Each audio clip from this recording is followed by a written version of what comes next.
শাহজালাল বিজ্ঞান ও প্রযুক্তি বিশ্ববিদ্যালয়ে হয়ে গেল ৩ দিনব্যাপী পথনাটক উৎসব ও আনন্দ মেলা।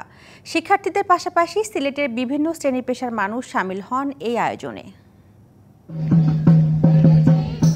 নাটকের সাম্যের আন্দোলন, জীবনের ভাষায় মুক্তির অন্বেষণ, এই স্লোগানকে সামনে রেখে ১৯৯৯ সালের ১৮ই আগস্ট যাত্রা শুরু করে শাহজালাল বিজ্ঞান ও প্রযুক্তি বিশ্ববিদ্যালয়ের নাট্য সংগঠন দিক থিয়েটার। ২৫তম বর্ষে পদার্পণ উপলক্ষে সংগঠনটির উদ্যোগে বিশ্ববিদ্যালয় ক্যাম্পাসে আয়োজন করা হয় আনন্দ মেলা। ছিল নাগরদোলা, ঘোড়া ও দোলন নৌকা রাইডের পাশাপাশি ফটো বুথ, খেলনা ও খাবারের দোকান।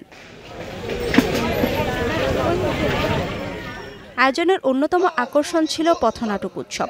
সিলেটের নাট্যমোদী দর্শকদের প্রাণিত করতে বিশ্ববিদ্যালয়ের মুক্তমঞ্চে দিকের নিজস্ব প্রযোজনা ছাড়াও নাটক মঞ্চস্থ করেছে সিলেটের অন্যান্য নাট্যদল। 40% বেশি গ্লো, বিশ্বের 1 নম্বর গ্লো ক্রিম, নতুন গ্লো এন্ড লাভলি। উৎসবকে ঘিরে এমন আয়োজন মুগ্ধ করেছে আগত দর্শকদের। এই উৎসবের মাধ্যমে আরো কিছু নতুন নাটক নিয়ে আসছে। জানেন যে নাটক হলো সমাজের দর্পণ, মানুষের মুক্তির কথা বলে। সমাজের অসঙ্গতিগুলো যাতে তারা বুঝতে পারে, তাদের ভিতরেও এই বোধটা জাগ্রত হয়, এজন্যই আমাদের এই আয়োজন। বাঙালি সংস্কৃতিকে তুলে ধরতে এবং সিলেটের নাট্যকর্মীদের একত্রিত করতেই এই আয়োজন। যাদের পথনাটক নাই কিন্তু আমাদের উৎসবে আসতে চায়, তাদেরকে সাংস্কৃতিক অনুষ্ঠানের মাধ্যমে নিয়ে আসার চেষ্টা করেছি, করে আমাদের এই দলগুলোকে মিলে একটা মিলন মেলার আয়োজন করেছি। দিক থিয়েটারের এই নাট্য উৎসব সিলেটের নাট্যচর্চায় অন্যতম অবদান রাখবে বলে মনে করেন নাট্যজনেরা।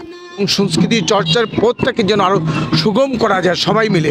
দিক থিয়েটার তার শুরু থেকে যে ধারাটা বজায় রেখেছে, আমরা সম্মিলিত নাট্য পরিষদ তাদেরকে কৃতজ্ঞতা জানাই। বিশ্ববিদ্যালয়ের সাংস্কৃতিক চর্চার পথ সুগম করতে এমন আয়োজনের বিকল্প নেই বলছেন সংস্কৃতিপ্রেমীরা। DBC news desk.